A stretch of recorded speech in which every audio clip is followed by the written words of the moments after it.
Well,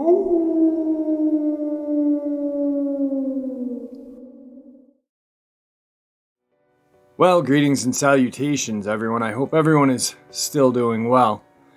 This is going to be kind of a new format. Like I said, I'm going to always do Dogman and cryptid encounters. They will always be every day. But periodically, even maybe every day as well, I'm going to do some paranormal. This is the paranormal side. Before we get into it, though, a couple links. As you know, I rely on Patreon, PayPal, and my merch store to help the channel to continue to grow and go. The links to Patreon and PayPal are in the description below. My merch is displayed directly under this video. Dogman Frightening Encounters, Volume 1, 2, and 3, the audiobook version.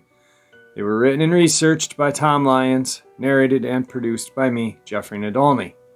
Those audiobooks are available on Amazon, iTunes, and Audible. The links to those are also in the description as well. Now, everyone, I have taken far too much of your time. Let's get on with today's paranormal side, shall we? Today's first part of this paranormal upload is a demonic entity. So I've told a lot of people in my life about this, usually only people close to me, because it makes me seem foolish with how cliche it sounds. About 9 years ago, I lived in an apartment in a tourist town in Colorado, kind of an old miners town that's popular with both the locals of the nearby city and the tourists. It sits in a nice valley at the base of a popular mountain with a lovely little downtown, and it's just an overall delight to live.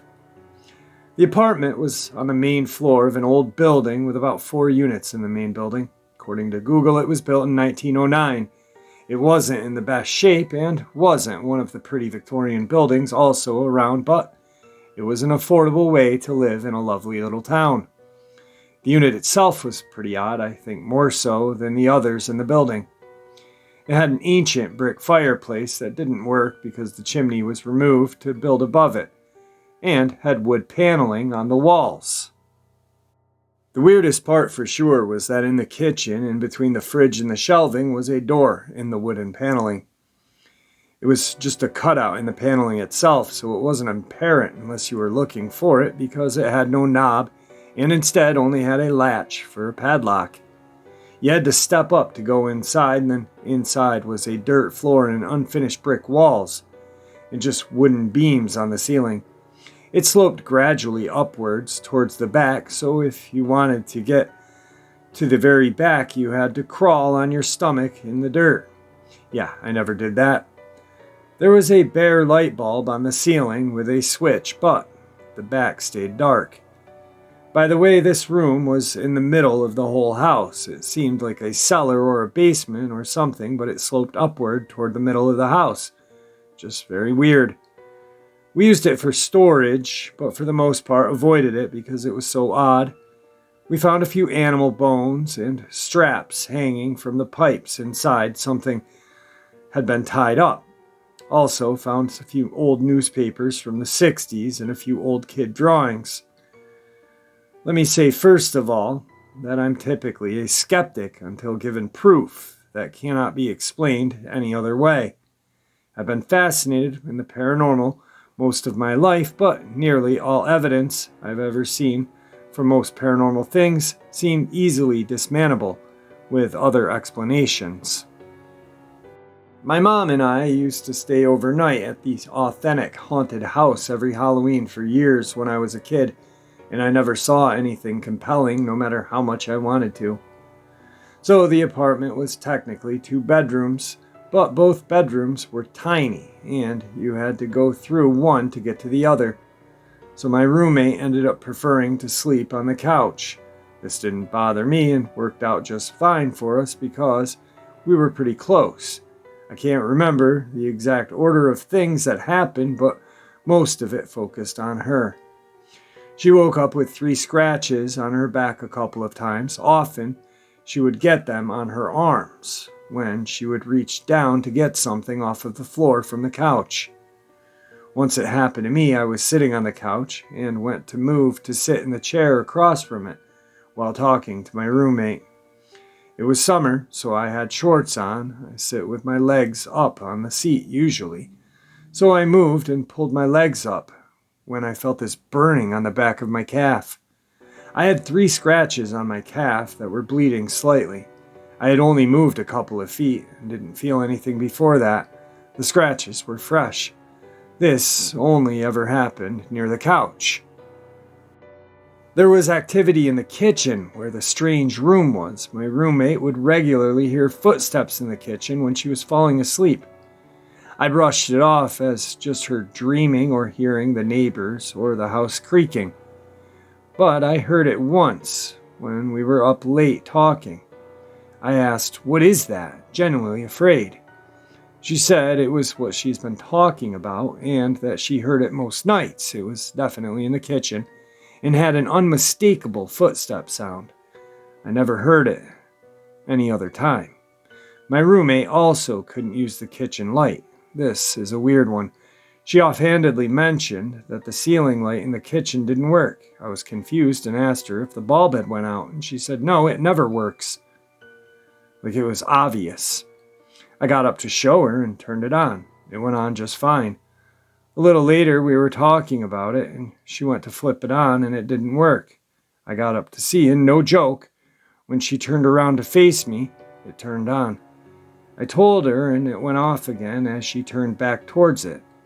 Problems with electronics also happen pretty often.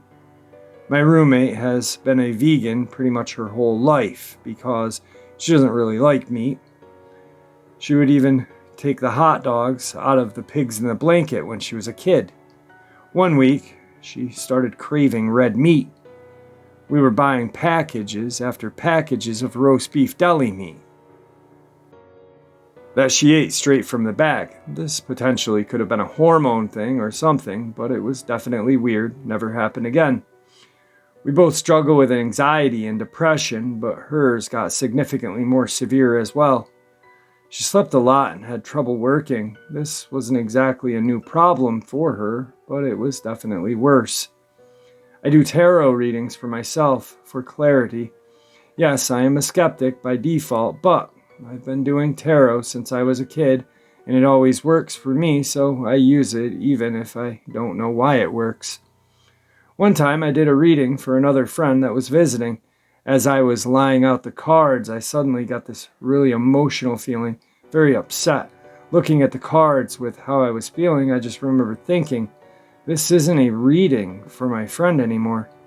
Without looking at the cards any further, I immediately stopped, put the cards away. I felt like something had invaded my body and tried to use the cards to communicate. It was a horrible feeling that has never happened in decades that I've been doing this. Things got worse when we were working on moving out. It just kept seeming like we were hitting roadblocks. We couldn't seem to get everything done in time, and we were rushing like crazy. My mom was helping us. She's an alcoholic, but her drinking became constant, and fighting with her became out of control.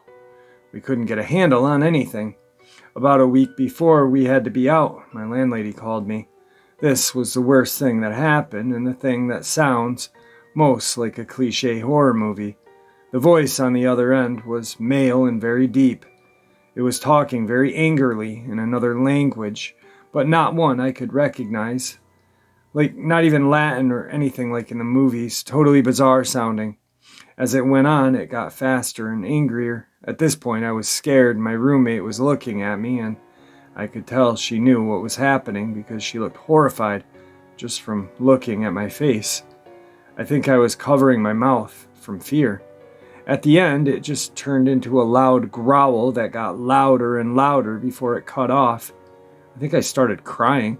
My landlady called back and apologized and said she had been driving through a tunnel. After I left, I had a few people tell me that they heard that the town used to have a history of occult and satanic behavior, which honestly wouldn't surprise me because it's a bit of a hippie town. And there's a thin line between your average hippie occult crystals and tarot stuff. and messing with stuff you shouldn't be messing with. Basically, I think whatever we were dealing with was not something that had died or some just leftover energy of some kind. I think it was something that had been invited into the house sometime in the past. It seemed to be consciously reacting to us and targeting my roommate. I found out afterward that the 3 scratches are supposedly a demon thing. I'm not Christian, so I still scoff at the mocking the Holy Trinity idea of it, but this definitely didn't feel like something that was natural to this realm. I've also heard that you can utilize energy from electricity to drain people and such. It felt like something that both functioned on instinct but also was more intelligent and powerful than us by far. I did feel like being laughed at by something that looked down on us. The whole experience changed my thoughts on a lot of things and made me a little less quick to assume something to be complete BS just because there's no compelling physical evidence. I have no evidence either, and I don't think I could have gotten it if I tried because, like I said, this thing was smarter than us and probably wants people to underestimate it. Today's second part is a possible crawler. I believe my boyfriend saw a crawler or something. Before we lived together, we both lived with our parents. It was about a 15 to 20 minute walk if you took the regular sidewalk, but there's abandoned railroads that basically create a shortcut. These tracks, to me, are very scary because a lot of homeless people live out there. I'm not afraid of homeless people, but I do not want to bump into one on the abandoned track at night. There's also been violent crimes that happened out there, and a semi-famous serial killer was even killed on these tracks in the early 90s. Basically, as a kid, I was told to stay away from them for obvious reasons, so fear of this railroad was inflicted on me at a young age. Anyway, he was walking home from my mom's one night and called me breathing heavily and freaking out, telling me he saw a skinwalker. I had literally no idea what these were until he told me, and I honestly thought he was making things up. His description, hunched over, naked and pale, big, piercing, reflective yellow eyes, and very, very skinny. His height was about 5'8", head regular size, mouth regular. His arms and legs were longer than his body. He was naked with absolutely no clothing on, no hair, literally almost identical to Voldemort from Harry Potter or Lord of the Rings Gollum. It was a deep clicking sound that almost sounded like a growl, and when the thing noticed that he noticed it, it let out a huge shriek, at which point he ran the rest of the way home. I didn't believe him, but he's kind of a tough guy, and I could hear fear in his voice, so I was also concerned and did some research. A couple days later in the day, we were walking in a different but close to area of the tracks and found a pretty much newborn baby deer dead, with a piece of its backside pretty much ripped out, like something grabbed it and ripped a chunk of its body out. It was sad and terrifying because there's nothing in my area that could have done that, and birds would have picked at it, its entire body, not just a small part. A day or so later, the entire body of the baby deer was gone. That was the moment I believed him, and I started to research crawlers and such. Today's third part is a possible poltergeist. So I moved into a new apartment last August. It's a gorgeous old hotel from the 20s, which was converted into apartment complexes. Definitely has some Stanley Overlook vibes, though not as massive. Upon moving in, I jokingly commented to the manager about how I bet it's haunted, and she deadpanned me to it. No, it actually is. She said there are good spirits, but that there's countless stories, and every tenant who's been here long enough has one. She's a pretty eccentric woman, so I didn't take it entirely serious, but it definitely piqued my interest. Talking to another tenant, he told me that the day he moved into his apartment, the entire place was completely empty and clean as expected, except for a single ancient newspaper clipping on the refrigerator from the 40s, or something about a woman who was killed, who killed herself jumping off the top floor fire escape, the floor his apartment was on. I looked it up and found the article online as well. Apparently, the top floor is where the majority of the activity is. Anyway, I digress a little. So, upon moving in, I borrowed a drill from my friend who lives a few floors above me. I brought it down to my apartment, opened my door, set it down, went to do something else, came back to use it, and it had vanished. I searched everywhere. If it were my drill, I wouldn't have put half the effort into it, but I had just borrowed it, and it was a nice drill, so I obviously felt liable for losing it. I searched in every nook and cranny of my apartment. I literally tore the place apart, completely moved my bed frame, looked inside every single drawer, looked on top of the fridge, microwave, oven, etc. Places that I know I wouldn't have set it down, but just in case. After I couldn't find it at all, I theorized that maybe I didn't bring it into my apartment in the first place and set it down outside to unlock my door. However, it wasn't outside, so I thought that maybe somebody walked off with it and stole it. I asked the building handyman to look over the security tapes. He did and told me that other than myself, there was nobody else in front of my apartment in the time period that I said it went missing. He didn't show me the tape, though, so the absolute only logical explanation I could come to was that he stole it himself and is just saying nobody else was there. Of course, though, I was joking with my friends about how there's a drill poltergeist in my apartment. So, that is more or less what I believed until today. I pulled out from under my bed this small paddleboard case I have in order to get my guitar case behind it, but it felt heavier than it should have, given that it was empty. I pulled this thing out several times in the past year since I keep all my guitar cases under my bed, but only now did I notice it had weight to it.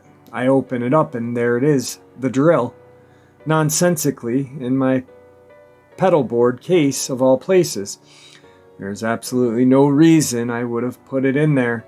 I wasn't drinking or inebriated that day. I also had my carbon monoxide detector on.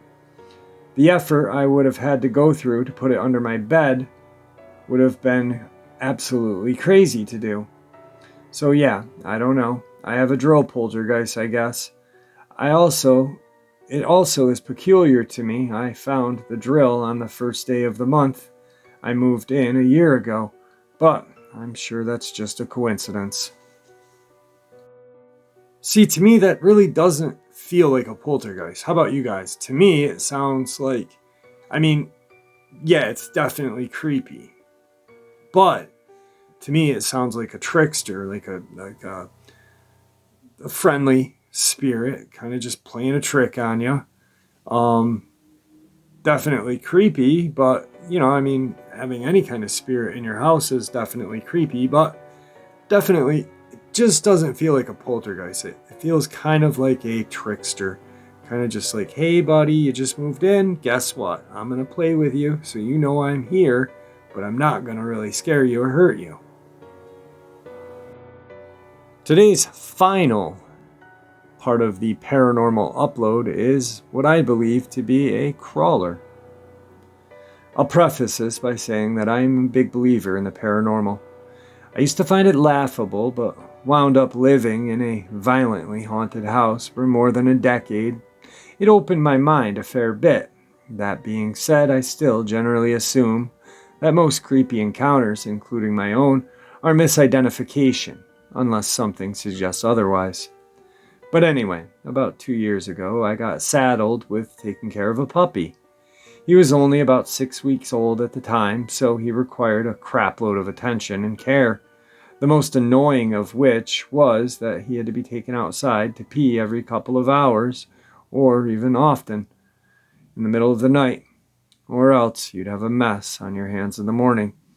Now, stumbling outside half awake at 3 a.m. in the freezing cold is disorienting at the best of times, but the trailer I've been renting in rural North Carolina, for the record, is a bit of a disturbing history that makes every sound or shadow feel a little more sinister than it is. It was one of these nights that my little buddy woke me up squalling to pee, and I stumbled down the steps to let him out to do his business. He immediately started crying to go back inside. His bladder still full, and I had to chase him up the steps a couple of times, getting increasingly irritated the whole time. After about the fourth time, I placed him in the grass. He couldn't hold it anymore, and I looked around to give him some privacy. That's when I saw something. It was peering over my neighbor's hedge at us, standing upright and seemingly about to crawl over until it was spotted. I didn't have my glasses on, so I can't really speak to the specific details, but whatever it was ridiculously white, rail thin, obviously naked, and had unnervingly long arms. The hedge itself is around 6 feet, and it could just see over, so I estimated it to be around the same height. When I looked at it, it stood stock still in the darkness, but when I turned my flashlight on it, it dropped back down on the neighbor's side and scurried on all fours around the side of her house and out of sight. My blood ran cold. I slept in the living room that night because my bedroom was on the same side of the house that I saw that thing, and had a large, unobstructed window that I just didn't feel like sitting in front of for a few days. I mentioned it to some other people in the house, and they laughed it off as me imagining things, seeing the neighbor's cat, or even her meth-head daughter streaking. But it just didn't come up again for a good while. I figured maybe it was just my imagination running wild. A few months ago, I got married, and now we have 3 dogs and have to be taken out before we go to sleep. They're 3 goofy, high-energy, extremely protective pit bulls that always seem super excited. Off and on, I had spent the night at my sister's house to put my niece on the bus so she could go to work early. So my wife had to take care of the dogs, let them out before going to sleep by herself. Several times she mentioned the dogs whining and wanting to go in without using the bathroom. Hearing something fairly large crawling around in the woods, seeing weird eye shine in the brush that runs off when her light hits it, and hearing a strange sound that she could only describe as chittering. I was trying to find a sound that matched what she was talking about to try to set her mind at ease, when some variation on the phrase chittering in the woods led me to a story on flesh gates. I rolled my eyes at the typical creepypasta BS, but that obviously fake picture included made my skin crawl and my heart pound because it was exactly the way I remember it that night. Literally hadn't thought of it for a couple years, but hearing so many people describe the exact same thing recently makes me think that maybe I shouldn't have dismissed it so easily. No idea what exactly happened, literally nobody does. But about 6 months before I started renting the place, one of the tenants disappeared from his bed in the middle of the night and was found torn to shreds about 200 yards away in the thickest part of the woods, lying in a small crack about 2 months later. He had been ranting about demonic possession, and they were coming for him for months prior. And although he was obviously partially eaten, they couldn't figure out what had done it. Now I know this sounds a little over the top, but it's assumed he was an undiagnosed schizophrenic that wandered off drunk. Coyotes are everywhere around here, as are black bears, and although they aren't supposed to be, cougars are in the area. We aren't too far from the mountains, and a fair handful of neighbors say they think they've saw one prowling around. Anyway, I don't know what's going on. Just thought I'd share this with you. Alright guys, I hope you enjoyed today's bonus first paranormal episode of the channel. Like I said, I'm working very diligently and just to kind of broaden the channel for everyone. I really, like I said, everyone loves the paranormal. A cryptozoologist who is adamantly against anything other than Bigfoot and Dogman. You tell him a good ghost story and he's going to sit down and listen. I don't care who it is. So yeah, I figured I'd just kind of do this as well as doing the ghost hunting just to see how you guys liked it. And if you guys didn't like it, I'll probably still do it because I like it. But anyway, have a great night, guys. Until tomorrow. Oh yeah, and may the Great Spirit watch over all of us and guide us on our path through life.